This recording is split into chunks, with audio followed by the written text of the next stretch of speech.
Ladies and gentlemen, it is your sweet Zionist Prince to all the traveling clap back to you again with another video. Today we're looking at a clip from the UN of America standing with Israel. Let's take a look. United States. Thank you, Mr. President, and thank you. United States.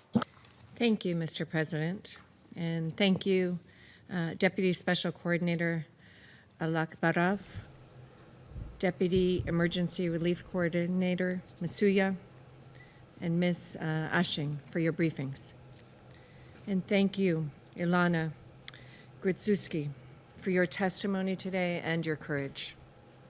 It reminds us how this war began and why it persists.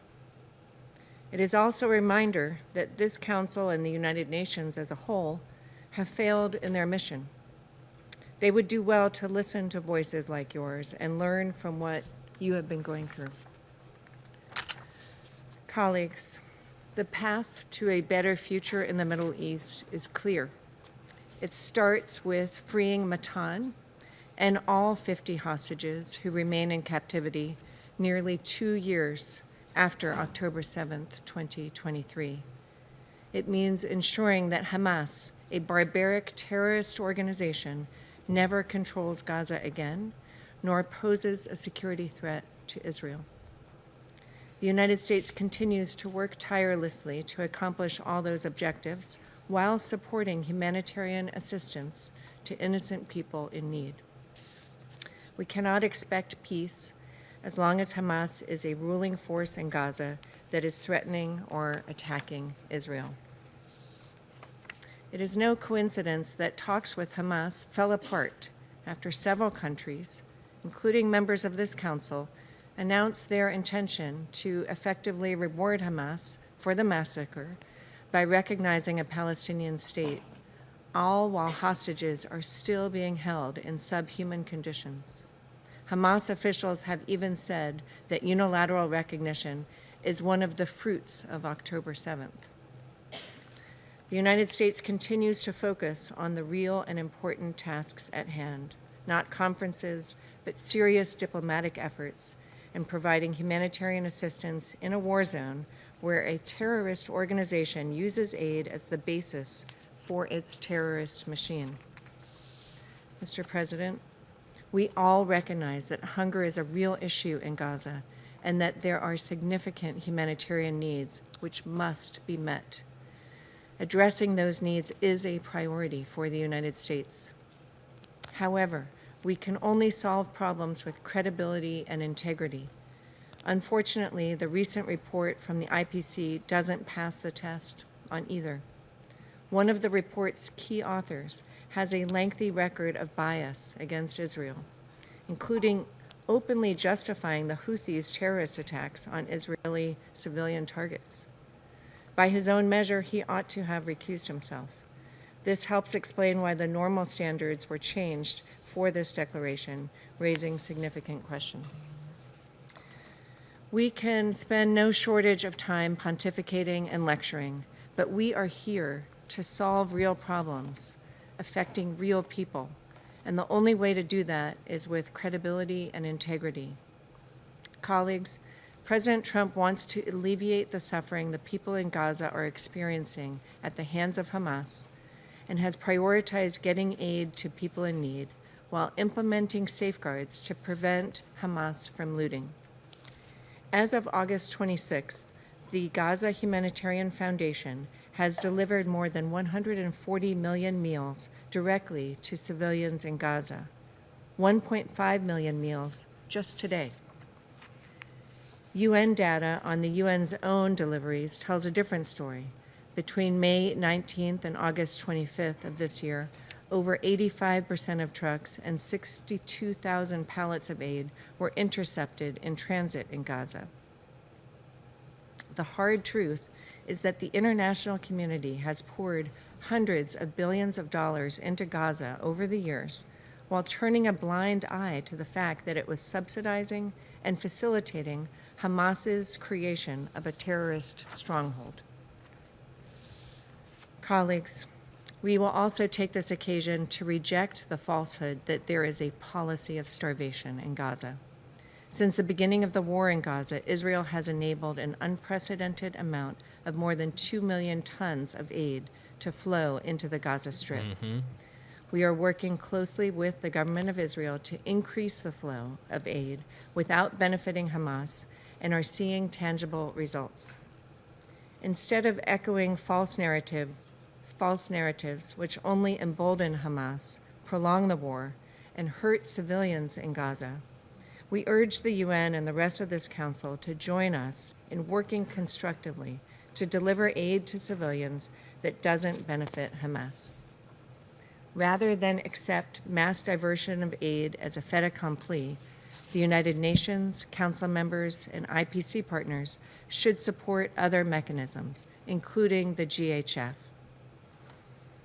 We have also seen the Jordan corridor and the facilitation of commercial deliveries of food and other supplies into Gaza, and airdrops by Jordan, the UAE, and other international partners.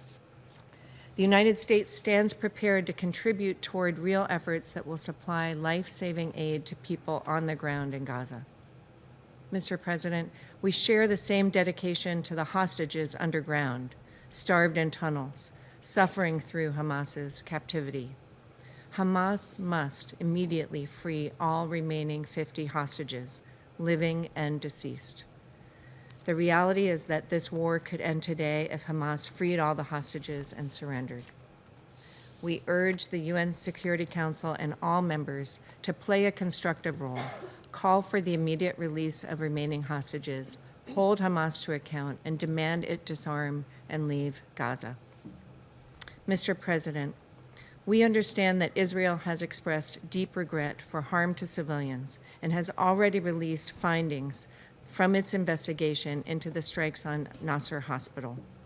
The IDF concluded 6 Hamas members, one of whom had participated in the October 7th attacks, were killed when the IDF struck the site Hamas was using to monitor troops at the hospital. We note the prompt nature of this investigation and response and call on this council to condemn the continued use of civilian infrastructure by Hamas. We also acknowledge a stable West Bank keeps Israel secure and is in line with this administration's goal to achieve peace in the region. Finally, Mr. President, the United States welcomes the government of Lebanon's decision to task the Lebanese armed forces with a plan to bring all weapons under state control by the end of the year. This historic step shows the Trump administration continues to work toward peace and stability with our partners in the region. The Lebanese armed forces now must act to fully implement the government's decision. The United States will do its part to help forge a new reality in the Middle East alongside Israel and our partners. The Middle East can still be a region of opportunity, innovation, prosperity, and peace. We cannot miss this historic opportunity. Thank you. And it's going to be, I'll tell you what, I thank the representative of the United I really do believe that the Middle East is capable of this. We need to bring down this concept and this framework of radical Islamic Arabism in the Middle East. I think, you know, you guys don't know everything I do behind the scenes, but I talk to a lot of Arabs every single day. It's like part of my job now is discussing behind the scenes things that I can't discuss about on camera. And the general sentiment is a really big, one, hatred for Palestinians now and for the Palestinian cause because of how much grief. If you guys think that this has made Israel look bad, by the way, the Arab world, their standing and their PR looks horrible right now. Horrible to everybody in the world. As partners, the Middle East just went from a relatively safe place to do business in to people with actual money don't want to touch the Middle East right now. Israel is different because there's just investment here from the West and investment from all over the world that's crucial to the place that will never go away because we're not like Arabs, you know, we're the actual only ethnic minority in the Middle East that doesn't associate with being Arab. But the problem is the Arab world now is suffering from all this chaos that was caused by Iran, or the Islamic regime of Iran, Hamas, all the different terrorist groups that got involved with this. Lebanon has a bad standing. Yemen has a bad standing. Yemen always had a bad standing. Egypt has a bad standing. Jordan has a bad standing. They all look like shit right now on the world stage.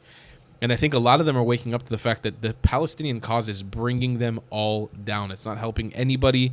It's not improving anybody's conditions in the country. It's making everybody look bad. And I think I have a bright and optimistic future for the Middle East in mind. The question is, how do we get there? I will say Trump's actions in the Middle East have been a little bit lackluster, and I think a lot of that has to do with the American base kind of pushing back on it, which is fair in some ways if you want. But I would have loved to see more involvement from Trump in the Middle East to try to bring on more peace and force more peace deals to happen.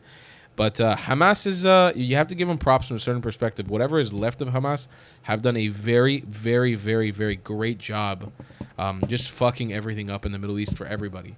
And at the end of the day, you have to wonder what their goal really is, because they're not going to get a Palestinian state. I mean, most likely that's not going to happen. And if it does, it'll be taken away from them relatively quickly, because they'll launch a war that they can't win, which is what they've always done. And we'll be back at square one. So you have to really wonder what their end goal is. It really is, at the end of the day, a religious ideology that believes that God is going to save them from their own selves, that God is going to protect them. And it's just not going to happen. He never has. God is not standing with Palestine. God has, like I said, abandoned Palestine. I'm actually going to tweet that right now. That's a tweet that I made a little while ago that was really good. God has all but abandoned Palestine. And, yeah, man. I'll see you guys in the next one. I love you long time. Goodbye, Clats. If you believe in my content and want to support me, just know your help is needed. There's a bunch of great ways to support me, being PayPal, Buy Me a Coffee, or joining my Patreon community down below. Patreon is the best way to support my channel, and you'll get a bunch of cool perks depending on what tier you join. Another great way to support me is by buying my merchandise on thetravelingclat.com. I regularly drop new merch designs like this beautiful hat, or this amazing shirt, where you can support the channel and get something cool for yourself. I also have an amazing Discord community with people from all over the world. Thank you so much for your support.